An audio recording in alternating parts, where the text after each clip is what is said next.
The stone was rolled away. In the dim light of dawn, the air in Jerusalem shifted from the heavy scent of burial spices to the sharp, electric charge of something impossible. Mary sat in the quiet of the upper room, her hands folded tightly in her lap. The door creaked open. A disciple burst in, his face pale, his eyes wide with a frantic, joyous light. "He is not there," he gasped, his knuckles white as he clutched the doorframe. "The tomb is empty." Mary stood up. Her movements were steady, deliberate. She did not ask for proof. She walked to the window, looking out toward the hill where the cross had stood. Only days before, the shadow of that hill no longer felt like a weight pressing against her chest. She remembered the angel's voice from decades ago, the promise that had once seemed like a distant star in a dark sky. Now, it was the sun rising over the horizon, burning away the remnants of the night. She turned back from the window, her gaze fixed on the doorway, waiting for the world to catch up. By midday, the upper room was a storm of voices. Disciples paced the floorboards, their boots thudding in uneven rhythms. They argued, voices rising and breaking, trying to force the impossible news into the logic of their shattered world. One man gripped his hair, staring at the wall. Another wept into his palms, his shoulders shaking with the force of his disbelief. The air grew thick with the heat of their agitation. Mary moved through the center of the noise. She did not raise her voice to be heard. She walked to the table, the wood groaning slightly under her touch. She lifted the clay pitcher, the water splashing steadily into the cups. She placed the bread on the table, the crust snapping as she broke it into pieces. She offered a cup to the man pacing near the door. She turned to the next, her gaze calm, her movements measured and deliberate. With every cup poured and every piece of bread shared, the frantic energy began to fray. She was the still point in the revolving chaos. As they drank, the shouting subsided into low, uncertain murmurs. The room fell into a temporary lull. Mary stood by the stone wall, her fingers tracing the rough texture of the masonry. Her mind drifted, not to the present, but to the dust of the road at Cana. She recalled the water turning to wine, the sudden clarity of that moment, and the way the light had caught the surface of the jars. The memory was sharp, vivid, and immediate. It shifted then, pulling her toward the final, agonizing silence at the cross. She felt the phantom weight of the wood, the cold air of the hill, and the crushing finality that had once seemed absolute. She closed her eyes, letting the memory of that darkness pass through her. It did not break her. Instead, the pain of the cross and the joy of the miracle merged. She opened her eyes, watching the disciples as they began to talk of seeing him, of hearing his voice. She listened to their accounts. Her presence was the anchor that held these fragments together. The past was no longer a weight. It was the foundation of a new reality. The transformation was not sudden, but it was visible. A disciple who had spent the morning huddled in the corner stood up, his spine straightening as he pushed away from the wall. He walked to the center of the room, his movements no longer erratic. He stopped pacing. He looked at the others, his eyes steady, searching for a mirror of his own resolve. Another man joined him, dropping his defensive stance, his hands unclenched at his sides. They began to speak, not in the frantic, broken tones of the morning, but with a measured cadence. They debated the path forward, their voices gaining weight and clarity.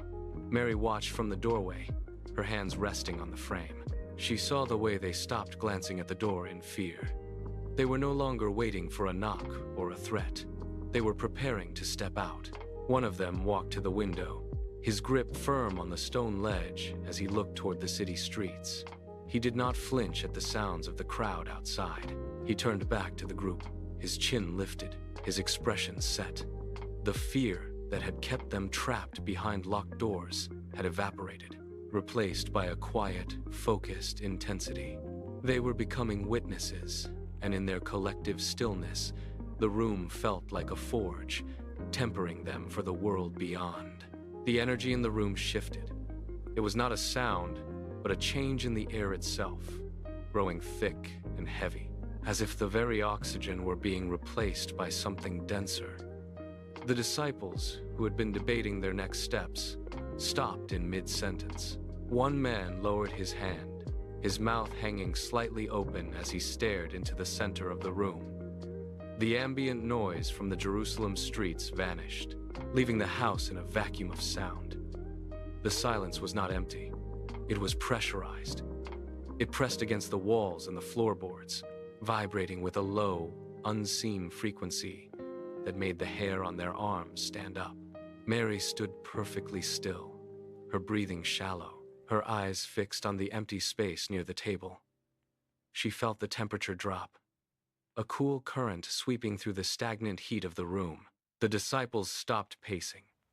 They did not look at each other. They looked forward, their chests rising and falling in unison, caught in a collective, breathless hold.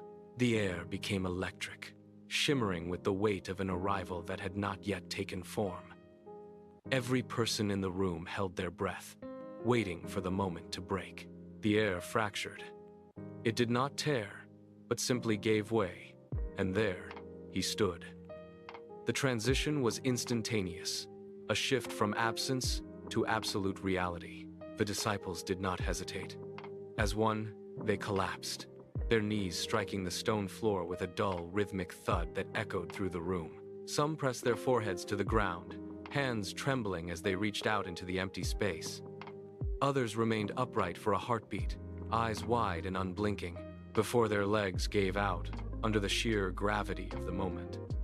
The room, once a place of frantic debate and whispered fears, became a sanctuary of absolute stillness. Mary did not fall. She stood at the edge of the circle, her hands folded, her posture unyielding. She watched the light catch the lines of his face, the same features she had cradled in the manger, now illuminated by a victory that transcended the earth. She felt the grace radiating outward, a warmth that settled over the bowed heads of the men like a mantle. She did not seek to be near him, nor did she cry out. She remained in her place, a silent anchor in the center of the storm, holding the weight of the promise she had carried since the beginning. The disciples wept, while she simply breathed, witnessing the return of the life. The walk to the Mount of Olives was marked by a strange, hushed intensity. The disciples moved in a tight cluster, their eyes constantly darting toward the figure walking in their midst. The dust of the path kicked up around their sandals, but the air remained unnaturally still. When they reached the crest of the hill, the group stopped. The horizon stretched out before them, vast and indifferent. Jesus stood at the center, his presence grounding the erratic energy of the men around him. Then, the shift began. It started as a subtle thinning of the light around him, a gentle lifting that defied the pull of the earth. The disciples surged forward, hands outstretched, fingers grasping at the air as if they could tether him to the ground. Mary did not reach out. She stood a few paces back, her gaze locked on the figure that was now rising, detached from the soil. The sky seemed to open, a vast canopy of blue that drew him upward with a silent, relentless force. She watched the distance grow, the figure becoming smaller against the brilliance of the sun. The silence that followed was absolute. The upper room was a vessel of heavy, stagnant air. The disciples sat in a tight circle, their faces etched with the exhaustion of waiting, their eyes fixed on the floorboards. Then, the silence shattered. A sound like a gale-force wind tore through the stone walls, not from outside, but from the very center of the room. The rafters groaned under the pressure. Dust swirled in frantic, blinding clouds, forcing the men to shield their eyes and press themselves against the walls. The floor beneath them vibrated, a deep, rhythmic thrumming that rattled the water jugs and sent the wooden stools skittering across the stone. Mary did not move. She remained in her place, her back straight, her hands resting calmly on her knees. As the wind reached a deafening crescendo, the air ignited. Tongues of light, sharp and flickering, descended from the ceiling, hovering over each bowed head. She felt the surge of the spirit, a rushing tide that poured into the room, filling the space with an electric, undeniable heat. The movement was no longer a promise. It was a living, breathing force. The fire faded, but the heat remained, a steady pulse in the marrow of their bones. The disciples stood, their movements no longer hesitant or cramped by fear. They looked at one another, seeing the change mirrored in eyes that had once been clouded by doubt. Mary walked to the heavy wooden door and pushed it open. Sunlight flooded the landing, bright and unforgiving. She stepped out onto the stone stairs, her stride measured and calm. Behind her, the others followed, their voices rising in a sudden unified rhythm that echoed against the narrow alley walls. They were no longer a group of fugitives. Mary led them toward the marketplace, her presence a quiet anchor amidst the growing chaos of the city. She did not need to shout to be heard. She did not need to command to be followed. Her faith was a rhythmic, unshakable cadence that set the pace for everything that followed. She had walked from the manger to the cross, and now she walked into the dawn of a movement. The story that began in a stable now unfolded across the earth, carried by the quiet, faithful heart.